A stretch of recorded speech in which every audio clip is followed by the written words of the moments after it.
Okay, get this. Avatar fans. Huge news just dropped for all of us Avatar fans. Are you ready for this? Oh yeah, hit me with it. I'm ready for whatever the Avatar universe throws at us. All right, so it's the 20th anniversary of Avatar: The Last Airbender, and to celebrate, Nickelodeon and Avatar Studios are giving us Giving us what? Don't leave me hanging. a whole new series. What a new series. Yep, you heard that right. A whole new series. Okay, I am officially intrigued. Lay it on me.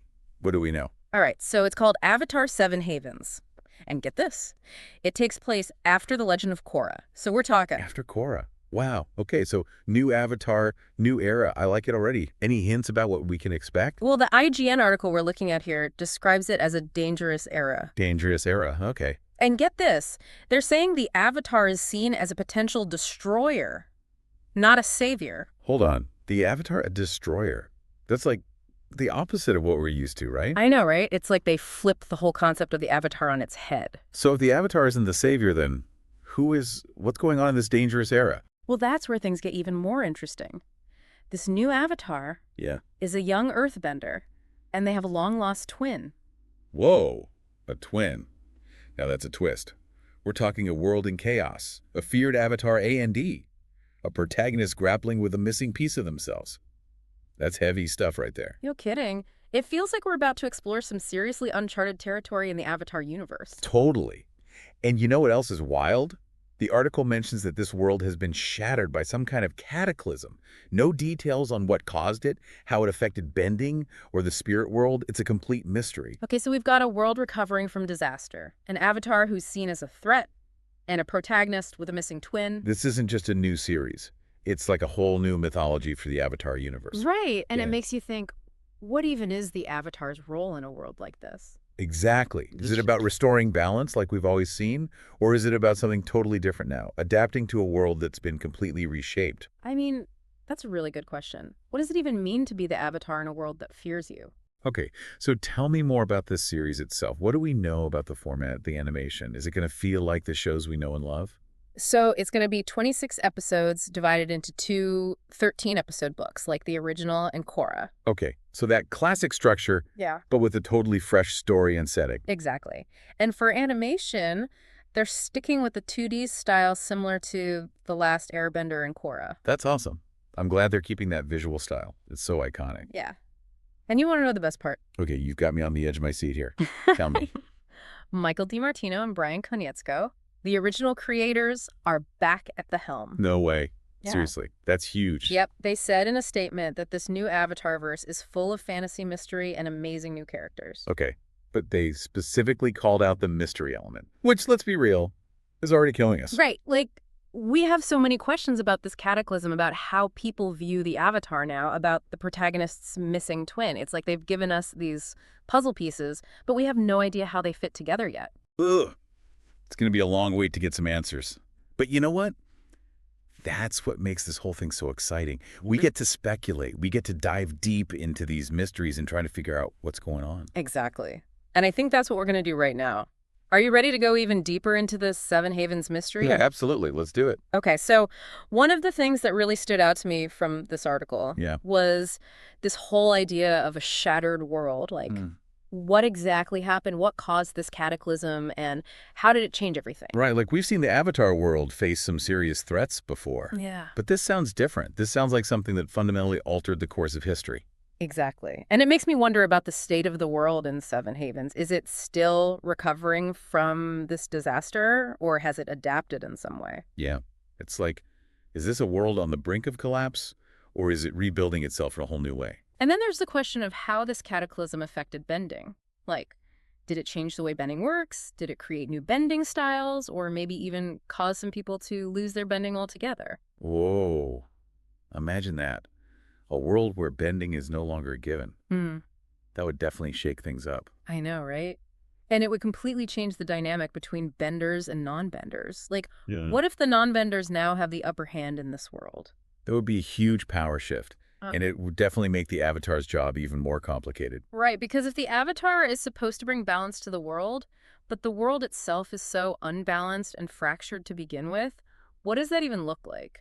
It's almost like this new Avatar has to redefine what balance means in this new era. Totally. And that brings us back to this whole idea of the Avatar being seen as a destroyer. Like, what if the people of this world believe the Avatar is somehow responsible for the cataclysm? Oh, man, that's a heavy accusation.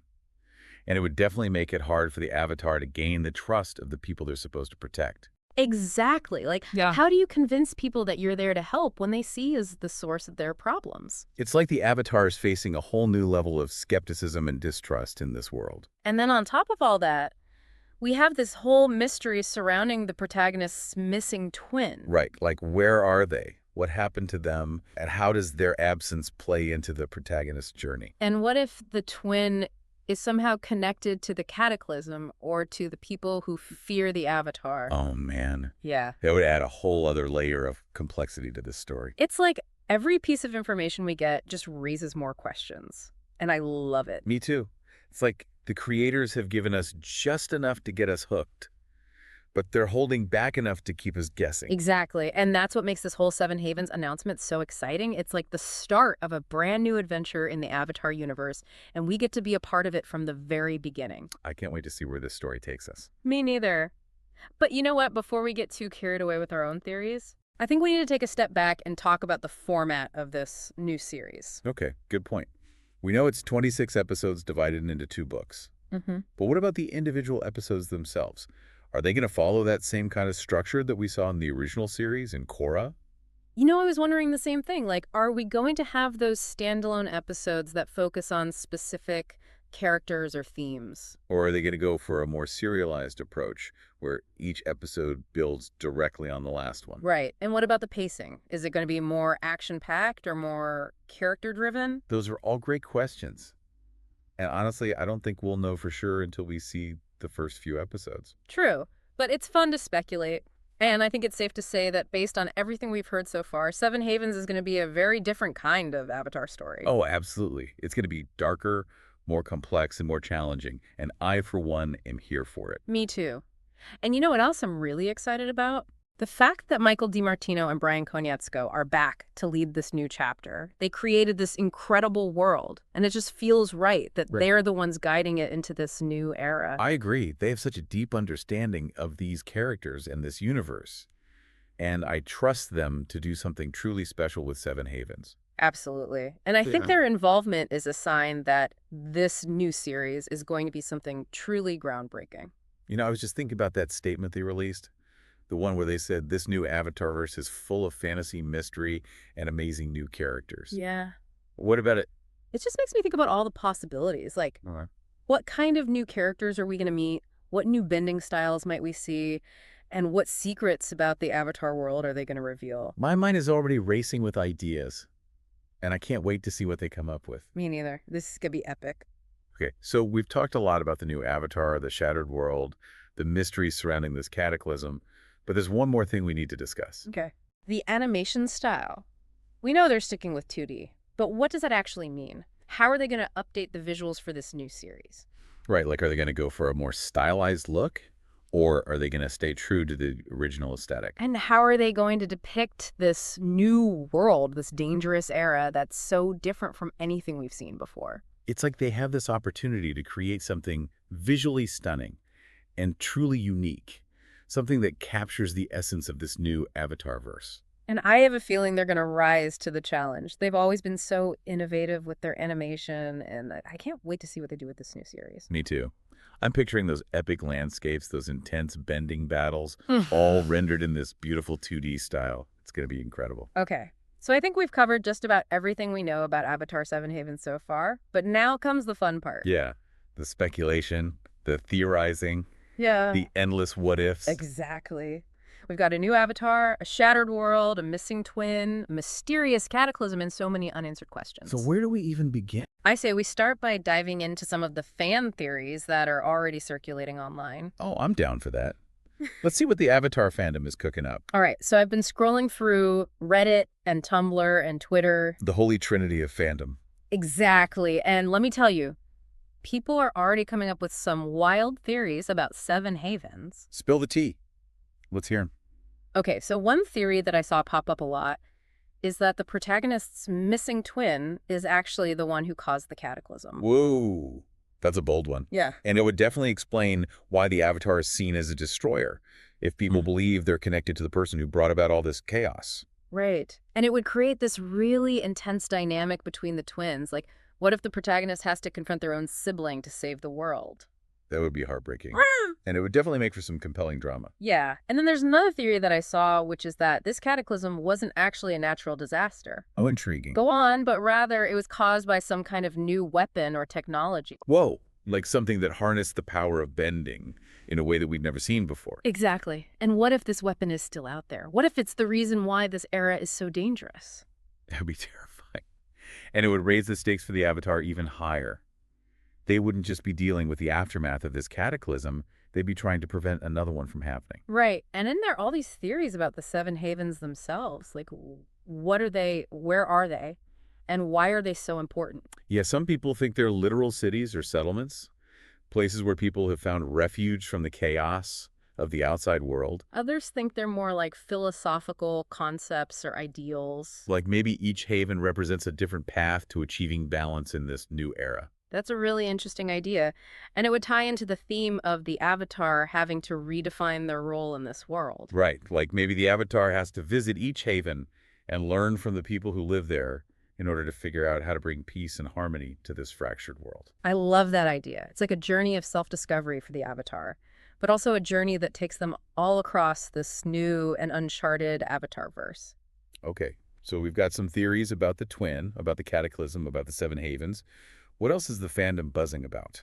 Well, there are also a lot of theories about the role of the spirits in this new era. Like, how did the cataclysm affect them? And what role will they play in Seven Havens? Right, because the spirit world has always been such an integral part of the Avatar universe. Exactly. And some people think that the cataclysm might have weakened the barrier between the spirit world and the human world. Which could explain why this era is so dangerous. If the spirits are able to cross over more easily, it could lead to all sorts of chaos. And then there are those who believe that the spirits might actually be the key to restoring balance to the world. Like maybe the Avatar has to work with the spirits to heal the damage that's been done and create a new era of peace. That would be awesome. And it would be a really cool way to explore the spiritual side of the Avatar universe. Okay, so we've got twin theories, cataclysm theories, Seven Havens theories, spirit world theories. Is there anything else we're missing? I think we've hit all the major points. But honestly, there are so many theories out there that it's impossible to keep track of them all. And that's the beauty of it. Yeah. The Avatar fandom is so creative and passionate, and I can't wait to see what other theories they come up with as we get closer to the premiere of Seven Havens. Me neither. And you know what? I think all these theories just go to show how excited people are for this new series. It's like the Avatar universe is expanding in all these new and unexpected ways, and we're all just eager to see what happens next. Absolutely. And I have a feeling that Seven Havens is going to be more than just a new show. It's going to be a cultural event. It's going to spark conversations and debates, and is going to bring people together in a way that only Avatar can. I couldn't have said it better myself. So to all our listeners out there, get ready for a wild ride, because Seven Havens is going to be epic. In the meantime, keep those theories coming. Yeah. Because we're just getting started. Exactly. So much to unpack, so much to speculate about. And honestly, I can't wait to dive even deeper into this mystery with all of you. Okay, so before we wrap up this part of our deep dive, Yeah. I want to touch on something we mentioned earlier. Okay. What's that? The whole idea of the Avatar being seen as a destroyer in this new era. Yeah. It's such a radical departure from what we're used to, and I think it raises some really interesting questions about the nature of the Avatar cycle itself. Right. Like we've always seen the Avatar as this force for good, this bringer of balance. But what if that's not always the case? What if the Avatar's arrival can sometimes bring about destruction and chaos? And what does that mean for the people who believe in the Avatar?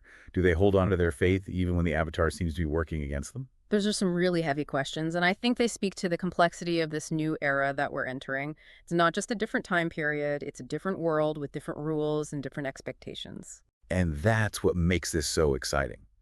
We're going to see the Avatar challenged in ways that we've never seen before.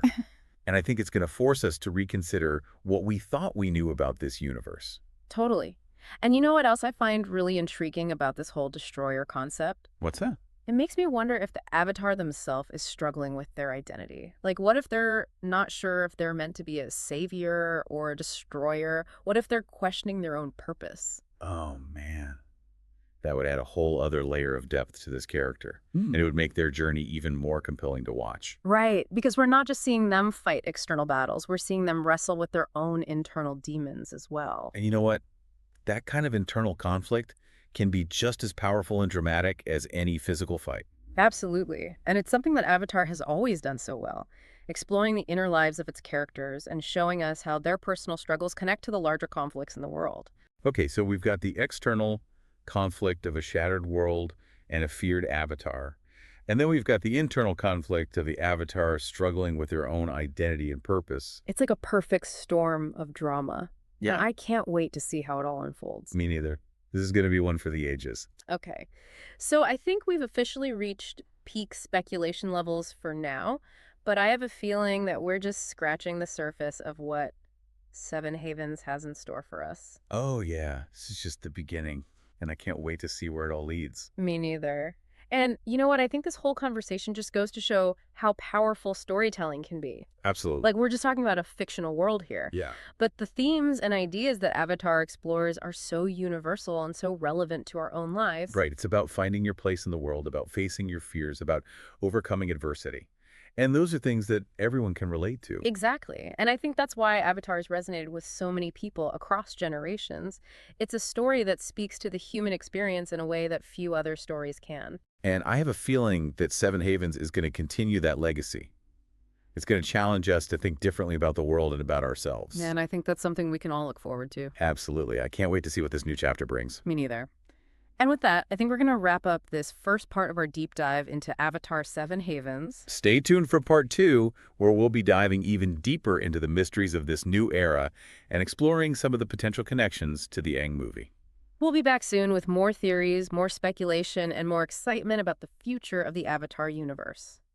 You know, thinking about this shattered world and the Avatar being feared, I can't help but wonder what kind of stories they're going to tell. It feels like we're moving away from that classic good versus evil that we've seen before. Oh, totally. It's like we're entering this morally gray area where even the Avatar isn't seen as this purely good figure anymore. Exactly. And that makes me think about the new Avatar's journey. It's not just about mastering the elements, it's about navigating this world where people distrust them, where the very idea of the Avatar is being questioned. Right. And that opens up so many possibilities for the story. Like, what if this Avatar has to make some really tough choices? Choices that maybe don't have a clear right or wrong answer. It's like they're going to be constantly tested, not just physically, but morally, too. And that brings us to the question of bending. Like, how did this cataclysm affect bending? Did it change the way it works? Right. Could there be new bending styles? Or maybe even people who've lost their bending altogether. Imagine that, a whole group of people who used to be benders, but now they have to find new ways to survive in this world. That would be a huge shift, and it would definitely create some tension between benders and non-benders. Totally. And it would make the Avatar's job even harder. Because how do you bring balance to a world where the very power that connects people is broken or lost? It's like the Avatar has to find a new way to connect with people, a way that goes beyond bending. And that makes me think about the role of the spirits in all of this. Like, how did the cataclysm affect them? And what role will they play in this new era? Right. Because the spirits have always been such a mysterious force in the Avatar world. And now with this shattered world and this feared Avatar, it feels like anything could happen. Maybe the spirits are angry. Maybe they're trying to help. Or maybe they're just as lost and confused as the humans are. I mean, it's possible that the spirits themselves were affected by this cataclysm. Oh, yeah, that's a good point. Like, what if the spirits are weaker now? Or what if they've become corrupted somehow? That would definitely make things more dangerous. Yeah. And it would add a whole other dimension to the Avatar's journey. Right, because now they're not just dealing with human conflicts, they're also dealing with spiritual ones. Speaking of which, we haven't even talked about the Aang movie yet. Oh, yeah. I'm so excited for that. It's going to be awesome to see Aang as an adult. Me too. Yeah. And I can't help but wonder if there will be any connections between the movie and Seven Havens. Like maybe we'll see some hints about how this cataclysm came to be. Oh, that would be so cool. Like, what if we see Aang making some decision or taking some action that has unintended consequences down the line? It would be like those ripples in a pond. You know, sometimes even the smallest actions can have huge effects that we don't even realize. Exactly. And it would make you wonder if Aang, even with all his wisdom and good intentions, might have played a role in creating the world that we see in Seven Havens. That would be a really interesting and complex theme to explore. and it would definitely add another layer to Aang's character. It's like we're seeing the past and the future of the Avatar universe colliding in a way. Yeah, it's like they're creating this interconnected story that spans generations. And it makes me think about the cyclical nature of history, like how the choices we make today can have ripple effects that last for centuries. And how even the greatest heroes can make mistakes that have unintended consequences. Right, and it makes you wonder if this new Avatar will be able to break that cycle, or if they'll be doomed to repeat the mistakes of the past. I mean, that's a really deep question. And I think it's one that the creators are going to explore in Seven Havens. I hope so, because it's a question that's relevant to all of us. Like, how can we learn from the past and create a better future? Okay, so we've talked about the Shattered World, the feared Avatar, the Aang movie. But there's one more thing I want to touch on. Okay, what's that?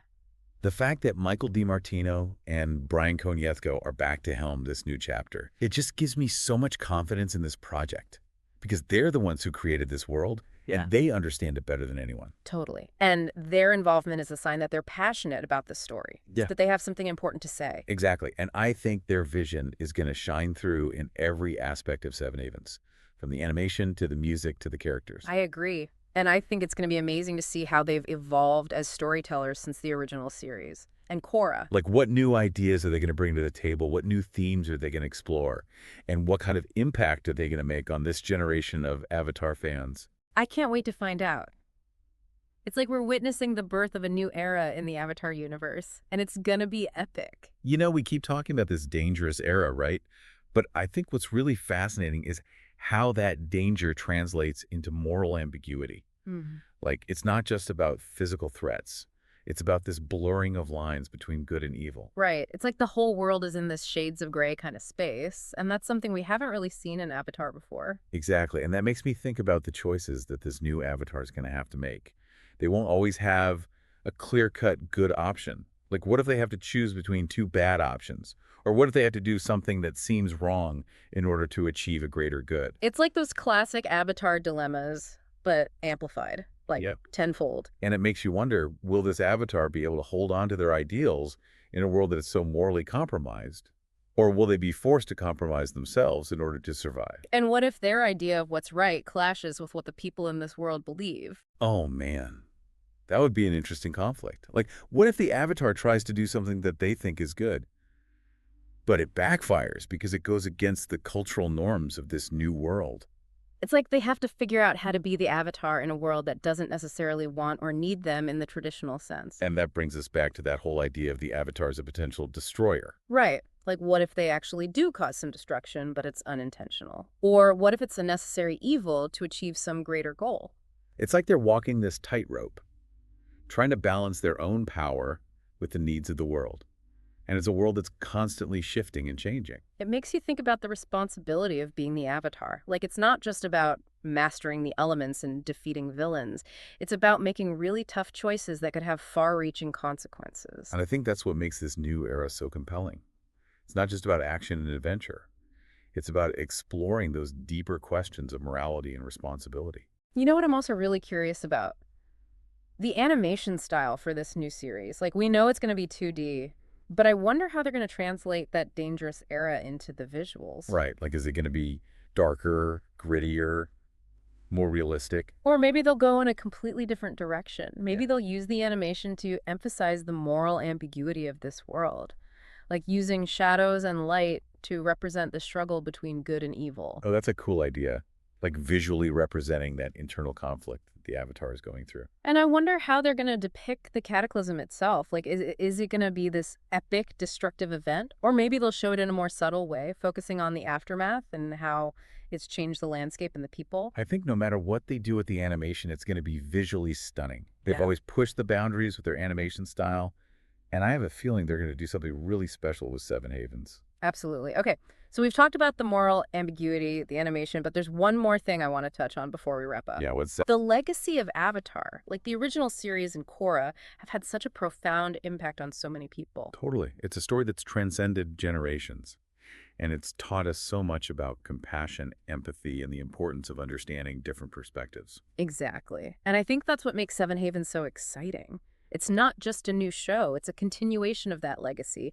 It's a chance to explore those same themes in a new context and to introduce them to a whole new generation of viewers. And I think with everything that's going on in the world right now, those themes of compassion and understanding are more important than ever. Totally. Like, we need stories that remind us of our shared humanity and that inspire us to be better people. Absolutely. And I think Seven Havens has the potential to do just that. It's a story that's going to challenge us to think differently about the world and about ourselves. And that's something we can all look forward to. So to all our listeners out there, get ready to dive into this new era of the Avatar universe. It's going to be a wild ride. And we'll be here every step of the way to unpack the mysteries, speculate on the plot twists, and celebrate the awesomeness that is Avatar. We'll see you next time for another deep dive.